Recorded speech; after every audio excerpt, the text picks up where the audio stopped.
ما بيه شي. الكلمة الوحيدة اللي تقولها من تجي على شخص محتاجه ويجاوبك ببرود، من تتعب من فراقه وتجي تحاول تصلح كل اللي بينكم وتبديها صفحة جديدة وتتنازل انت حتى عن نفسك من اجله، وتشوفه هو ما مهتم وما مبادلك نفس الشعور. يا اخي ليش تحسسني انا غلطان بيوم تقربت منك؟ ليش تحسسني انا ظلمت نفسي بيوم خليت نفسي احبك لهالدرجة؟ تريد اقول لك انا ايش بيه؟ انا ما بيه شي، وجاي بالغلط ومن صحت اسمك وقلت لك فلان شلونك كنت غلطان. انسى كل شي، انسى انا اليوم دقيت لك وانسى انا اليوم ذكرتك، وخلي يومك يمشي عادي وانا ما موجود بيه. اعذرني لان كنت مو بواعي، اعذرني لان كان سخافة مني من فكرت انه انت تتغير وتحس شوية. تريد اقول لك شي؟ انا ما ضايج منك ولا كارهك، اني ضايج من نفسي. اني ما راضي عن نفسي لان وصلت نفسي لهالمرحلة اللي تنازلت عن كل شي وحتى عن روحي وخسرتها لاجلك.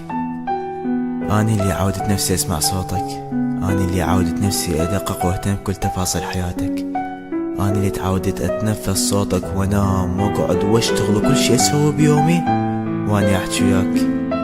اني اللي تعودت اعوف ناسي والاصدقاء وكل اللي يحبوني على مود شخص، وهذا الشخص فضل حياته بدوني وتعود ما يحكي وياي ويهملني وما يذكرني، رغم انه انا تغاضيت عنه هواية اخطاء وعيوب وبديت وياه من جديد، بس هو اصلا ما جاي على بالي هالشي.